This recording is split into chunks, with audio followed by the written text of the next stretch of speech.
Oh, hey everybody, welcome to Uncivil Live. I'm Dicey, and what a week, right? We had Bunnies and Monkeys. That's the name of this. That's the title of today's recording, Bunnies and Monkeys. But Bad Bunny in the Super Bowl and President Obama and the most beautiful first lady we've ever had being compared to apes by our current administration. It's crazy the times we're living in. I don't know what to say about it, but here to weigh in on all of these crazy topics and world events happening is my good friend. So I always have to give her like this, just her flowers, because I love her. So you've seen her, you've heard her on a lot of different things. You've heard her. She was on 97 on the box for like 11 years. She's basically a Houston legend, nominated for Emmy Awards. She's on the Isaiah Carey show a couple nights a week in Houston on Fox 26. Give it up for one of my best friends on the planet, Nate Inyang Umia. Woo! Oh, thank you, girl. I'll cash app you that honey a little bit later for that intro. I'm gonna cash app you. I'm gonna cash app. Thanks. I really appreciate you, and I love being here. And since you started off giving me my flowers, I just got to give you your flowers too. I like to call her Black Guyver. Dicey can do it. Dicey does everything. I mean, from a theater kid from the beginning. And if anybody's done theater, I did it in high school, Nigerian. My parents beat it out of me for college, so that didn't happen. But literally from beginning to end, Dicey handles it. National touring, comedian, writer, has already won podcast awards, the Ambi Award, right? Won a Gracie Award, nominated for an Ambi Award, and is that bitch. Okay. I personally call her the Rihanna of comedy. I do, because she's sexy, she's cool. She just got them comedy. You said what? I love that. Yeah, I'll be like, girl, you like Rihanna. Like you just don't be giving it to them like you can. But I love every time that you do. Oh, well, thank you. Every time that you do, I be like, thank you. Just one of the most amazing creative people I know, and just an all-around good chick. What you know about them Texas girls, They don't know nothing about us. Also, we've been knowing each other. Also, y'all don't hear us cussing each other out like we do sometimes. But we've been knowing each other for like 25, 30 years. Maybe. Yeah. Count the number at this point. I don't want to count the number of years. I don't either, especially since, so that's like from the womb, right? We know since we're only like 25, 30. I know you be saying you're real. I mean, we about the same age. We still holding. What's going on in the world this week? Anything exciting? You know what? Rest in peace to the Houston legend, creator and founder of Swishahouse Records, DJ Michael 5000 Watts, who passed away a few weeks ago. Actually, this week they're celebrating and honoring his life, King Day for Michael 5000 Watts. He really pretty much put Houston on the map. The DJ who created, Still Tipping on Fofos, Wrapped in Fofos. Yeah, with of course, our Houston legends, Slim Thug, Paul Wall, Mike Jones, the whole nine. So that sucks, So I will be celebrating his life. And I just saw him a few months ago at Isaiah Carey, who is another Houston legend here, who's on Fox 26, his birthday party. Just saw him and his lovely wife. So that's sad. The Houston Rockets just did a big honor for him a couple nights ago with his wife and his daughters. And so that's kind. So I'll be doing that this week, and just, in these Houston streets, a couple things. It's Valentine's Day. So, red's my favorite color anyway. Mm-hmm. Red turn heads. So, hitting up some Valentine's Day parties and stuff, Okay, Valentine's. What about you? Well, so, my two shows, first of all, I'm just proud of myself. Sometimes you got to step back and give yourself credit for how far you've come, and for sticking with things that are seem impossible to stick with when you are underfunded and you don't have enough help for stuff, and blah blah blah, all the things that come with running your own production company or creating your own avenues. But I have Uncivilized, which we shot 5 episodes of last year. And that was perfect enough for me to get a good trailer.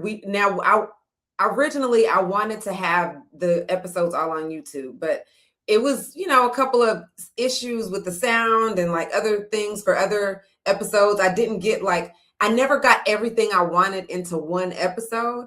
Mhm. But what I did do was I made sure I put one of the major components of the show in every episode so that it would edit down to be a really good trailer, and Nice, nice. and I've got that now. So I'm kind of in the final steps of editing the trailer. And in the meantime, though, I'm launching my other podcast, which is, I don't want to call it it's going to be available to listen to as well, but it's going to be mainly a visual thing and a live And real quick, before you jump into that, the Uncivilized, for those that don't know, these were live in-person shows in Dallas. We, got a whole audience there, the whole nine, because the vision is to take Uncivilized on the road.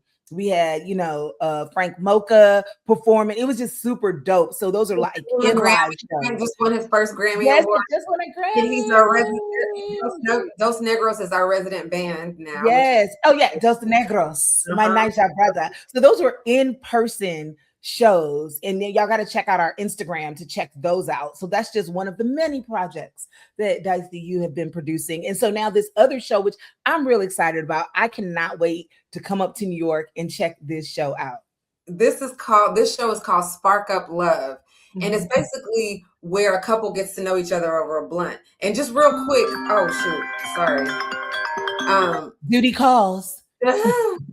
Just real quick, the way the Spark Up Love came about was I created a short 200 question questionnaire for when I started dating again, because getting to know somebody just takes forever. I had never given this questionnaire to anybody yet, by the way. But when I summed it up, I was like, what is the main point of these 200 questions? Like, what if there was one question, what would the question be that I cared about the most? And it's, do you smoke weed?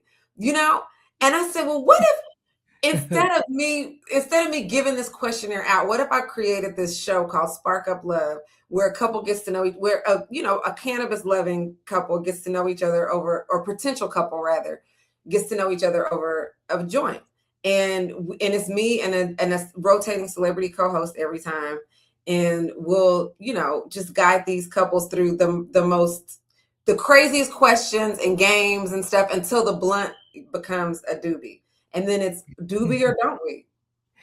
I love it. They're called the candidates. They're it's really stupid, the whole thing. So if you're in, this is going to go up tonight or tomorrow, but we're doing it on the 12th, which is Thursday, the Thursday before Valentine's Day, right in time for Valentine's Day, right in time for you to bring your side hoe to, it's on the 12th. You could spend the main day with your main. But right. Spark Up Love. So I'm excited about that. That's what I've been doing. Yes, and future contestants, the whole nine. Because I mean, even though we're original, Houston or Texas girls, because Dallas, Houston, but we met in Houston. We both spent a lot of years in LA, where first you had to get prescriptions, and then it's like it's just legal, and it's the way that which again, Kim Dicey, you have been an innovator. You've been about that life. So I think this is just so beautiful. And literally in other cities, that's how people get to know each other. Like you smoke up and you talk, you get to know each other. And so I love this concept. Love it. Thanks. Well, I'm excited. These are the only two things I'm going to be working on this year. So Uncivilized and Spark Up Love. Woo, woo, woo. Whoop, whoop. In addition to hitting all the stages, doing stand up and all of that. In addition to touring and doing stand up, and I'm actually going to be I'm DPing, which is director of photography. My roommate Leonard Oots, his special coming up. And he's a really stupid, funny comic, and he's shooting a special in New York Comedy Club. I'm really excited to do that. I love flexing my muscles in front of the camera, but a lot behind the scenes. I love creating stuff and being a part of the whole conglomerate. Like you said the other day, the incubation phase. The incubation phase is my favorite. Like, And for those who don't understand, that don't live in New York or LA, could you explain why you grown as fuck with a roommate? Oh, right. While I'm 46 with a living with a YN, a 33-year-old. Speaking of which, we just started this little Instagram series last night. This vertical series, because they're doing all these vertical series or whatever, and it's so funny living with him, and we have the best funnest time. But so I'm living with him because this is what happens when you're in New York and LA, places like that, and you want to follow your dream. And he literally only rents the place to comics, and I love so he that. has a 3-bedroom brownstone in Harlem. Never lived around this many Black people before in my life. I love living in Harlem. It's just like Black excellence, and is Black ignorance as well. It is just a good mix of just everything. That's just exactly what we like, excellence and ignorance. Yeah, yeah. It's uncivil. Um, Yes, so yeah, I've that's kind of how I ended up here doing, because of stand up, and I love it. Because yeah, sometimes when people hear that, just even like in LA, like, shoot, I slept on your couch the first 8 months in yeah. LA. And then, shoot, roommates, all kind of foolishness. People don't understand how much you sacrifice for a dream. It's like, do you have to, you start realizing what's really important. Where like, I wanted all my money to go for my audition technique classes, for all my auditions. I'm like, no, I got to get coaching. I got to get this. It's pilot season. So then you start saying, hey, let's live together. You have to. You got to go half on this rent. And men or be like, "Oh, you got male roommates." I'm like, "Do you really think I'd be like trying to talk to you if I was dealing with my roommates of any?" Right. You know what I mean? But Yeah. I like it. I like having male roommates. I have male energy. I have a lot of like not I don't masculine kind of energy, I think. Mm-hmm. Well, so we have Bad Bunny. I call it the Puerto Rican Coachella. Wasn't that what it was like? It exactly was that. That's perfect. Yeah. The 2026 Super Bowl, I don't think a halftime show has ever been this controversial. And all because a lot of Americans are just racist as fuck. Right, because a lot of people, the big thing was is none of it's gonna be in English. I don't understand it, which I ain't gonna lie. I was like, you know what? I would like some subtitles. However, I realized as I kept, asking why, and really because I'm Nigerian American and I don't have my own language, and I do think it's so gangster how Puerto Rican Americans and a lot of the Latin community have held on to Spanish regardless. In some areas of Los Angeles, it is Mexico, and because at one point in time, it was Mexico. So, yeah, y'all might have taken over the land, but you can't take the soul, you can't take the culture. And I think that is so dope because even like I took Spanish a couple times in middle school or high school, I can't remember, but I literally was like, okay, I need to learn my own language first, which is ethnic. I'm an ethnic speaking Nigerian. We're a small group, but there's not that many ethnic speaking Nigerians. And in America, in Houston, which is, Nigeria Central outside of Nigeria.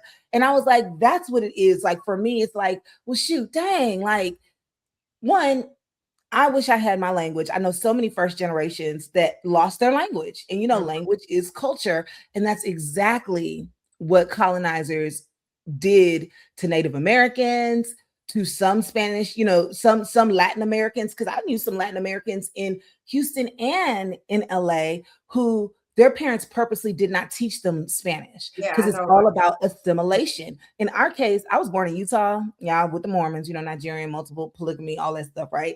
But there just wasn't enough to speak there. And then like we were speaking it at home, but we were having trouble at school.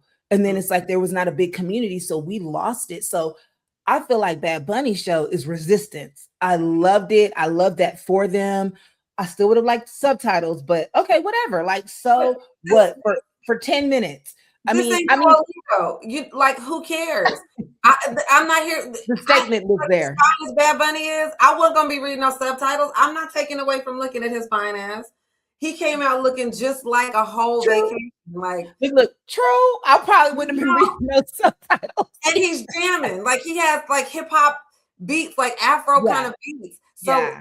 that's all I really cared about. I didn't care to read the subtitles. I That was mean, I think, yeah, that's just my part of like, man, I ain't got my language no more. You know what I mean? But I do think it was so beautiful how he repped for all the Latin cultures. It was a lot of different shades of Latinos because I know several Black Tinos that are chocolate like me, and the spectrum. I just thought it was beautiful and told their story as yeah, the well. imagery.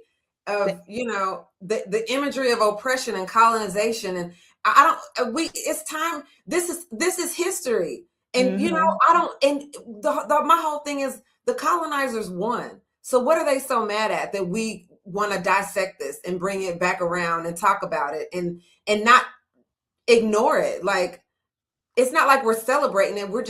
We have to know this. We have to know these things so we can move on and so they don't repeat. It's just what's interesting. You just said the colonizers won. You see, I think the issue is this: they thought they won, and that everybody is gonna sit back. It's America now. But in some guy, this is like, oh my God, this was during COVID. I was around this white guy, didn't mean no racism. They don't ever mean it. But he said something like that. Like, I mean, y'all lost, and like, shoot, we won, the Mexico-American, war, the Texas, Mexico, whatever the name of the war is, one of the many. And he was like, so I just don't get why they don't, he said, I don't get why they don't just learn English and, we won and da-da-da. I said, yeah, y'all might have took their land, but you can't take their soul. Them speaking Spanish, living their lives, you can't stop them from doing that. And now, look, everything needs to be bilingual. So you're mad. So you won battles and you think it's over, but it's never over. It's never over. And they know that. Think about what's going on overseas. People have been battling for the same piece of the land for decades and centuries. It's never over. So they know, they scared. They know. Yeah, they love saying this is America till America's speaking all Spanish, And guess what? This is America. Yeah. Yeah. Go back where you came from. No, sir. You came here. You came to get me. Like, and the fact that because it has always been so white, they've had to create all of these holidays so we can all celebrate ourselves. So, last year we had Kendrick at Super Bowl who told his Black American story. And then this year, like you said, it was I forgot what you just said about something Cella. I called it the Puerto Rican Coachella. The Puerto Rican Coachella. So we have to have all of these different things so that all of America is represented. Colonize now, complain later. That's the culture of, They want our souls. They're like, how come you won't assimilate? Just assimilate. It's just wild how people say, like, learn English.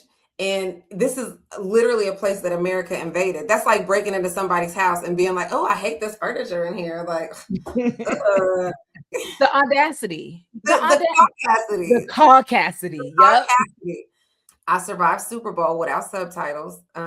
But I need an explanation for Target and for the foolishness they got going on for Black History Month. Have you heard about this? I saw some of the things that people think are foolishness for Black History Month.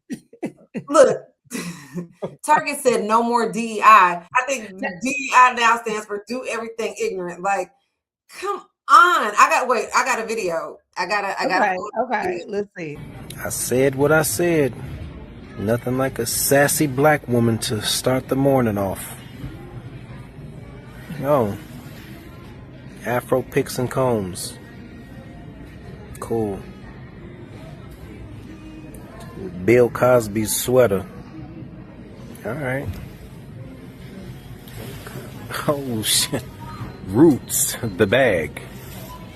All right. Here we go. What's wrong with it? What's wrong with it? What's not wrong with it? Okay, it's Black History Month. Like, Target ain't, I just feel like Target is never going to win. Those were all, because, I did a little bit of research. All of those items were created by Black designers. And is that not the culture? How many people, since Nene said it on Real Housewives of Atlanta, I said what I said. People say that because guess what? People, including Black people, like a sassy Black woman. Now, I think that they should definitely, where I think they messed up. They need to have like the Black designer's face next to everything to let everybody know, because everybody ain't gonna do a couple steps. Because I was like, oh, now this could go either way. If it's not a Black designer and it's just designed by, Target, aka China, this is not gonna go well. But then when I saw, and it's curated from Black designers, some that have been in the retail space for over a decade. I mean, it's Black History Month. Okay. Okay.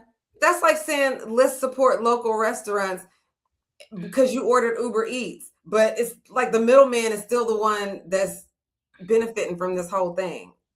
Well, the Black designers are choosing to be in Target to get more distribution. And when, Target, so even, okay, so I get what you're saying. I wish we can always go direct to, the creators and everything. However, like these big box stores and everything, when they buy up inventory, the creator is still getting paid for that. Like it, as annoying as Target was during the switch of administration and, decided, oh yeah, we're going to drop our DEI initiatives.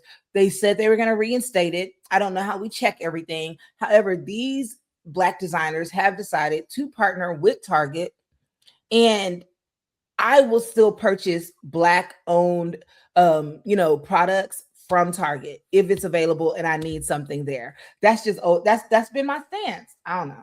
I ain't going to Target. I'll order the stuff. I'll order the stuff direct. I'm not going to Target. Because I just don't feel like they love Black businesses. They don't really, they love the Black buying power. And I think that was very apparent when, we boycotted. They saw, you get rid of your inclusion programs and we don't have to shop here anymore. In all, I guess, fairness, and I'm not sticking up for Target per se, I'll just say I don't think any business really loves any of their consumers. I mean, as a even though I disappointed my Nigerian parents, as a finance graduate, the job is always to maximize the shareholders' profits, period, at all costs. So I don't think any of these corporations really love anybody. They love being able to make money off of consumers and providing a service and being paid for that. And it wasn't until more recently that we've now asked these corporations to have a heart, care about the community, and think initially with some things, they're just doing it for tax write-offs because they get something out of that too. That is the American way, capitalism, and the culture is for sale. Some of the people doing, like, if you really want to go there, even some Black people that are doing things don't love their own culture, but they gonna sell it to the culture. I mean, I get it, but like just walking around seeing a sweatshirt with a pic on it, what are we gonna do when we see a white man wearing a shirt? Is that cool for him to have on a shirt from Target with pics on it? Is that okay? Would you be mad? Is that allyship or no? A lot of the hip hop artists, they're saying the N-word in a whole bunch of songs. And when I'll never forget going to one concert in the Woodlands and seeing the whole stadium of white people saying the N-word, rapping the lyrics along with them. And I was like, what? And the artist said, I mean, it's okay tonight. It's okay tonight, because that's the crowd they were catering to. So it gets sticky. It gets tricky and sticky. I don't know. I don't know, like, where does allyship begin and end? Well, and then what if he has textured hair? What if it's a white person with textured hair that uses a pic? I'm not walking around with a pressing comb on my shirt and a pic. Like, am I late for my relaxer appointment? Like, what's going on? What, you still getting relaxers? You don't love yourself? It's Black history. Like, you never win. You heard that's never win. I mean, we ain't heard a relaxer appointment in a long time. I think a lot of people, well, at least all my friends are natural. I don't think any of us have had a relaxer. I haven't had one in a long time, but I do know that there's some people that have gone back. And I think that's the freedom of choice. You get to choose. Now, if I don't want to see personally somebody with, that doesn't have textured hair with a sweatshirt on with a pic, but at the same time, is that not allyship? Did they not put money into a Black creator's pocket? Are they not saying they down with the cause? And at least it's not a pin, sometimes I get annoyed with a little pin and a ribbon and I don't know, like at least they put money in a Black person's pocket. I don't know. We ain't got the answers. I think next year Target should just donate to some Black colleges and call it a day. And they probably do that too, to an extent. Okay. I don't know, because if you think about it, we never know what any of these companies have actually done and haven't done. There ain't been no checks and balances. Yeah. But I do. Go ahead. They need to stay out the design room. That's all I know. But I want to know if y'all think in the comments, is wearing like a sweatshirt or a sweater with pics and you don't have textured hair, is that allyship or is that what is a cultural appropriation? I mean, I want to know what people think. That's a good question. Yeah. Because I feel like it's tricky and it depends on who you're with. There, like depends on what Black person you get. Well, on to the next racist ass topic. The Obama monkey scandal. Obama has been compared to a monkey by the Trump administration, which is crazy. Him and his beautiful wife, who been out the way, they don't bother nobody. It's crazy. It's insulting. It's you know what? I said it's crazy, but I mean, they know who they put in the White House and they know why they put them in the White House. And since President Barack Hussein Obama, made fun of Donald Trump at that White House Correspondents' Dinner, Trump has been on him ever since then. That's when he was already questioning the birth certificate before that. And then he decided to run for president after that. And I mean, he's saying what he wants to say. I think what you brought up in our other episode with talking about James Tallarico and Jasmine Crockett, he's signaling his people. He's signaling other racists. And it's like, oh, it was somebody else's fault. Whatever. They know exactly what they were doing. Exactly what they were doing. Yeah. I just wonder, like, to be scrolling through Instagram and see your mom and dad being portrayed as monkeys, like what Sasha and Malia, what they must think. Malia's probably like, "Ooh, I'm so glad I just got all the way out of this and went to film school so I could document this crazy, unprecedented shit that's happening right now in the world and in politics." Like, what a disrespectful, just mean. And it's like, all y'all got now is the monkey shit. That's been since slavery, y'all been comparing us to monkeys. At this point, you just unimaginative. You can't come up with nothing better. Like, I'll laugh at some racist shit if it's funny, but it's not. This stuff ain't even funny. Yeah, they not new to it. They true to it. You know what I'm saying? And Melania, they can't come up with nothing. Melania copies everything Michelle Obama does. Forever First Lady Michelle Obama does. So yeah, you're right. They can't come up with nothing. And they try to use the Lion King and make it like Trump is the the king of the jungle as a lion. And like, oh yeah, because then now that's a great way to call them monkeys. Like, that's the only creative thing they did. Like, it's okay. Yeah, we'll just, and then somebody else put it up there. They're full of crap. And I mean, again, the people of America voted them in there. Yeah. So, and it's distracting from the real issues, Yeah. Like poverty and healthcare and the economy and here and we the are. Epstein files. What's in the Epstein files? Because they did that the same time with the Epstein, another release, if I'm not mistaken, with the Epstein files. Since what they tried to do with Don Lemon, arresting him when they dropped all those files did. So they know exactly what they're doing. I just think it's crazy at this point. If you are a Black Trump supporter, not a Black Republican per se, but a Black MAGA Trump supporter, how do you look at yourself in the mirror every day? You gotta be like the biggest coon. Even Tim Scott had to come out and be like, "Yo, this is the most racist thing I've ever." Like, you it's no way you can deny monkeys and Black people. Like, right? He said that and also said, "I hope it's not true." Yeah, that's just he trying to save face. But I mean, you looking like a coon. You looking like a whole coon. Straight up. And it's like, it's crazy. Trump found a way to make people question exactly first what they hear and now what they see. Like, it makes me always go back to the book 1984, George Orwell. I don't know if y'all had to read that in high school, but I read it. You read it too? Look, y'all, I read it 3 times. Yeah, we went to good schools. When they get 2 + 2 = 5, Trump is an evil genius. Yeah. And how he has people just backstepping, peddling, and tap dancing. And just the fact that they could just so freely talk so much shit about the Obamas, 2 Ivy League educated Black people, and you just reduce them to monkey cartoons. It just doesn't matter how much we do or how much we prove ourselves or the education we have or the families we come from or the good we do in the world. None of it matters. At the end of the day, we still some monkeys to them. There's whole new generations of these racist motherfuckers coming through. Y'all act like, oh no, it's better now. It's not the same as it used to be. No, it's the same. It's the same. because they're teaching their kids, Yeah. and that's why they're trying to destroy all types of history. And like they say, they don't want their kids to feel bad about the past and everything versus just sharing the truth, you know?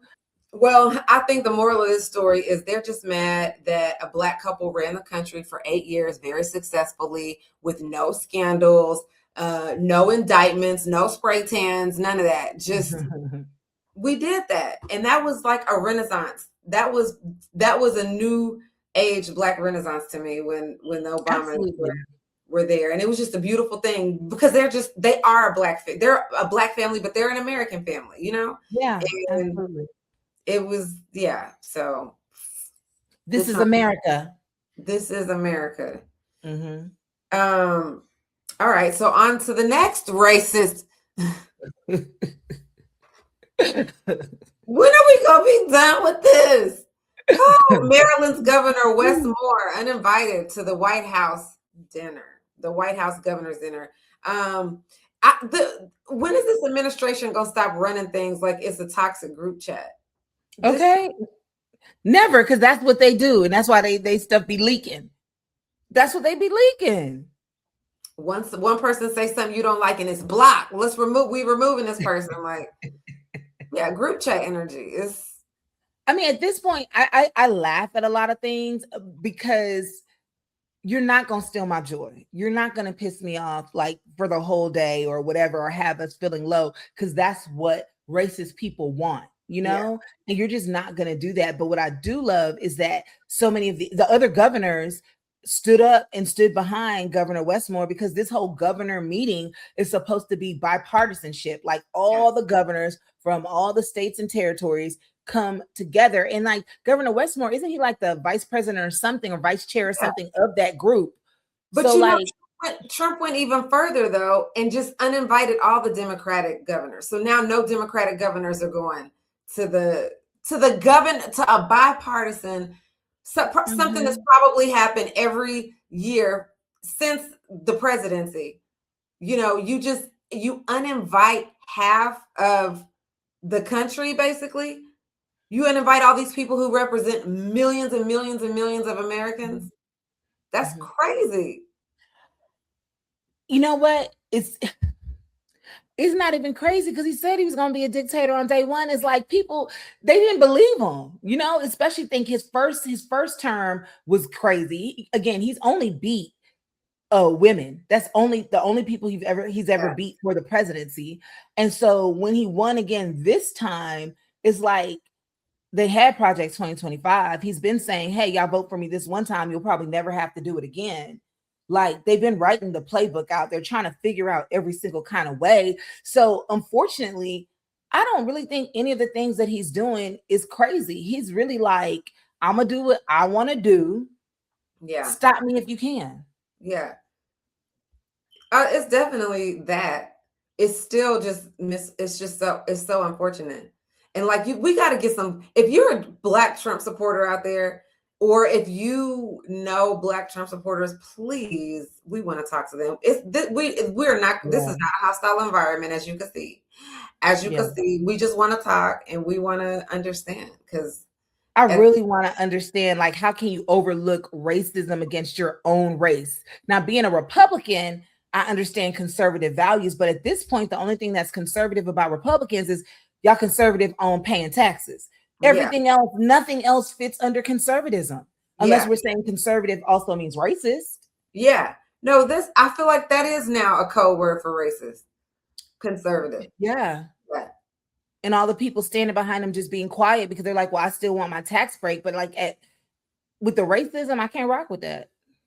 So yeah, so let them go on and enjoy their little potluck with no pushback, no progress, and no seasonings. Dry ass chicken. Your little potluck or whatever. Okay. And no seasonings. And no seasoning. Okay.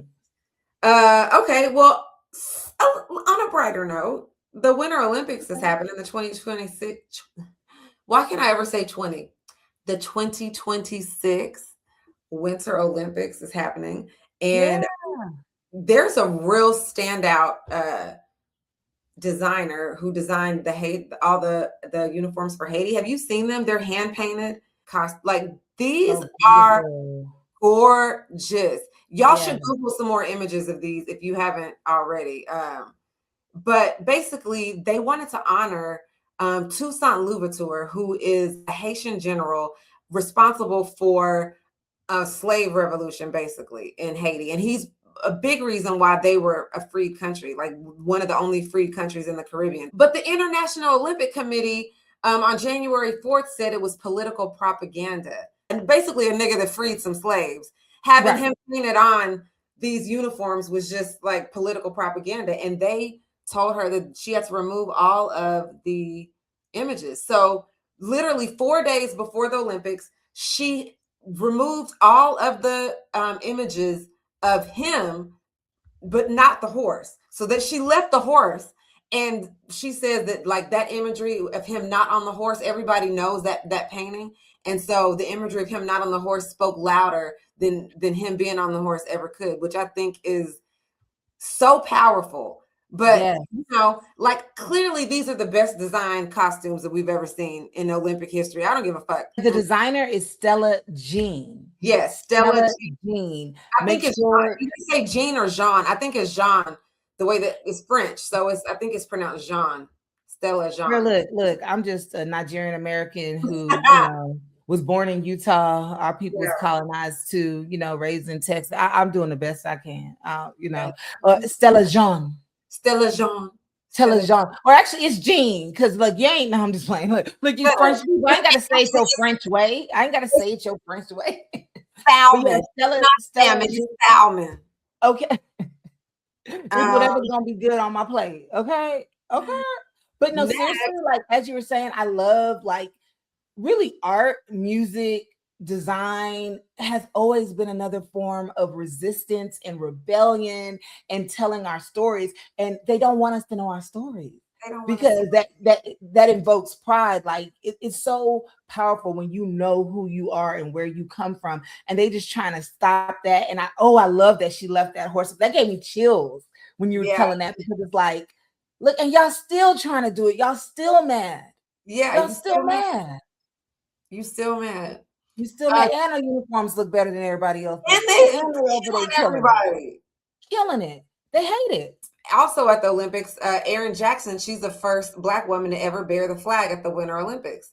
And I think that's super cool as well. So congratulations to all the Black ass winners in the Winter Olympics. Haiti has their first ever cross-country skier, and it's no snow in Haiti. So can you just imagine, like, he probably learned how to start. He learned in Tim's, riding down, like sliding down some hills. Like he had to have. How do you ski in no snow? How do you make it to the Olympics? This is just like the resilience of Black people. And brilliance of always making a way out of no way. Because that's what we do. Stevenson Savard. Stevenson Savard. He fine. He got locks, even wearing his. You've never seen a nigga slide down a ski slope with locks. Like it's the best thing ever. I love it. Yes, and racists hate it, but I love it because we've always, like you were saying, like how you train to be a cross country skier and ain't no snow in Haiti. Just dope. We gonna always make a way out of no way, and ain't no stopping it. Period. Way out of no way. I think that's the moral of this whole episode. Like, it was hard to make light of some of the things, some of the topics we talked about, some of the things going on in the world. I was just in Dallas with my parents a couple weeks ago, and my mom, they thought we had come so far. My mom actually integrated her school in Denison, Texas, and I actually interviewed some of her. I went with her to her 50th class reunion. And before the reunion, I wanted to do a little docu thing on it. So I went down there a couple of different times and interviewed some of her white classmates and was asking about race relations since then. She gets into it with them on Facebook all the time about stuff, but they're kind of a close-knit community. And I was surprised that they agreed to talk to me about it, but about the racism. But one of the women, she remembered my mom coming to that school the first day the Black kids came, and she told her mom told her, okay, so today you're going to have Black kids come to your school for the first time. And her mom, they weren't racist at all. She said her mom just told her that, and was like just encouraging her to be welcoming and just letting her know that there might be some resistance and whatever. But that's just real interesting that they remember those things. And this is like, we're reverting back to those times now, you know? And she just is, they're tired, you know, they're in their 70s, but the whole point is none of this was long ago. And we act like things have just really come so far. But the Trump administration and some of the things that are happening now just really show how far we haven't come, and just how a lot of these racist ideals are just embedded deep, deep within America, within the fabric of America. So that was a long roundabout way to end this this episode. But yeah, I just this was kind of heavy. It was funny, but heavy at the same time. Like I mean, we've always found joy out of, you know, no matter what, you can't break the spirit. And so that's what we do. And that's why I love Uncivilized. And even like, I think the great way to sum it up, I was like, oh, what is it? What is this? So I just Googled it. I cheated. Okay. Mark Twain said, history doesn't repeat itself, but it often rhymes. Bars. Okay. Wow. Well, I think that's the perfect note to end on. Thank you for cheating and Googling that for us. Okay. Yeah. Like it's little things I have access to. I just couldn't remember. I was like, it's something about rhyming, something about, oh, bam. That's it. That sums it all up. That sums it up. Yeah. And thanks for coming up with Uncivilized, because this is the resistance. This is the way and a place for everybody to come, have their opinions. We ain't got to agree, but what we want to know is your thought process. Yeah. We want to know your thought process. So if you are out there and you want to come be on, if you're a comic, if you are just a funny person, if you're a political analyst, if you consider yourself just somebody who knows how to break down politics and has an interesting perspective, if you're an attorney, we need your voices. So let us know. Yeah. Yes, the contact info will be in the description box below. And if it's not you and you know somebody, let us know. Thanks to the tape who's going to be taking over the YouTube page. Okay. Yes. I got us. You got us here. Look, we teamwork, make the dream work. Hey. All right, y'all. Join us for another episode next time. Until then, stay uncivilized. Stay uncivilized.